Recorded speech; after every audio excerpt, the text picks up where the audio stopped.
नमस्कार, न्यूज 11 का Bihar digital platform देख रहे हैं आप और मैं हूं प्रगति शर्मा आपके साथ। देखिए, बिहार की राजनीति में आज का दिन ऐतिहासिक दर्ज होने वाला है। मुख्यमंत्री नीतीश कुमार की अध्यक्षता में आज कैबिनेट की अंतिम बैठक आयोजित की जाएगी। सुबह 11 बजे मुख्यमंत्री आवास पर होने वाले इस बैठक के बाद नीतीश कुमार मुख्यमंत्री पद से इस्तीफा दे सकते हैं, जिससे राज्य में सत्ता परिवर्तन का मार्ग पूरी तरह से खुल जाएगा। वहीं ये बैठक केवल प्रशासनिक दृष्टि से ही नहीं बल्कि भावनात्मक रूप से भी बेहद महत्वपूर्ण मानी जा रही है। बताया जा रहा है कि कैबिनेट में सभी मंत्री इस अवसर पर मुख्यमंत्री नीतीश कुमार को पिछले लगभग 20 वर्षों तक के कार्यकाल को लेकर के और सत्ता संभालने, साथ ही राज्य में विकास और उसके योगदान को लेकर के धन्यवाद देंगे। ये बैठक उनके लंबे राजनीतिक सफर को सम्मान देने के लिए विशेष क्षण के रूप में भी रहेगा। नीतीश कैबिनेट ने अपने कार्यकाल के दौरान कई महत्वपूर्ण और जन कल्याणकारी फैसले पर मुहर लगाई है। इसका प्रभाव राज्य में विकास और आम जनता के बीच लंबे समय तक देखने को मिल सकेगा। क्या क्या थे वो फैसले, चलिए बताते हैं। कैबिनेट ने सारण जिले में सोनपुर में लगभग 4200 एकड़ जमीन पर अंतर्राष्ट्रीय ग्रीनफील्ड एयरपोर्ट निर्माण करने की मंजूरी दी है। इस परियोजना का लक्ष्य वर्ष 2030 तक एयरपोर्ट को चालू करना है, जिसमें क्षेत्रीय कनेक्टिविटी और आर्थिक विकास को नई गति मिलेगी। वहीं रोजगार और निवेश को लेकर के भी सरकार ने अगले 5 वर्षों में 50 लाख करोड़ रुपए के निवेश को आकर्षित करते हुए 1 करोड़ रोजगार सृजित करने का महत्वाकांक्षी लक्ष्य भी निर्धारित किया है।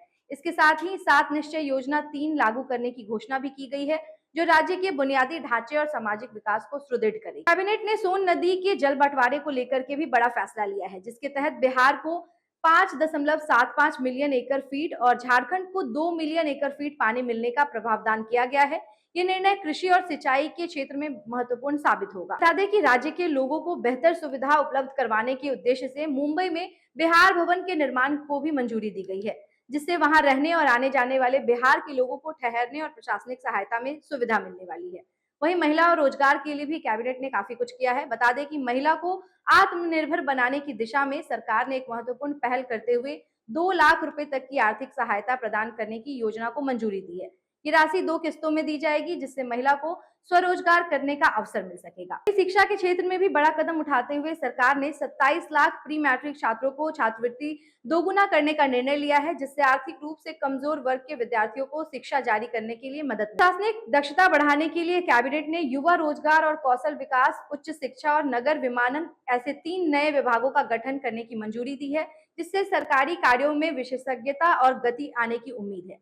तो सरकारी कर्मचारियों और पेंशन भोगियों के लिए भी राहत भरी खबर है कि कैबिनेट ने महंगाई भत्ते में 5% की बढ़ोतरी की स्वीकृति दे दी है, जिससे लाखों परिवारों को आर्थिक लाभ मिलेगा। वहीं अब बिहार की मौजूदा कैबिनेट में कुल 23 मंत्री शामिल होने वाले हैं, जिनमें सम्राट चौधरी, विजय कुमार सिन्हा, दिलीप जायसवाल, श्रवण कुमार, विजय कुमार चौधरी, लेसी सिंह और जमा खान जैसे प्रमुख नाम शामिल है। ये सभी मंत्री अंतिम बैठक में मौजूद रहेंगे और मुख्यमंत्री के उनके योगदान को लेकर के भी धन्यवाद देंगे। तो गौरतलब है कि नवंबर 2025 में बिहार में एनडीए सरकार का गठन हुआ था, जिसके बाद नीतीश कुमार ने 10वीं बार मुख्यमंत्री की शपथ ली थी।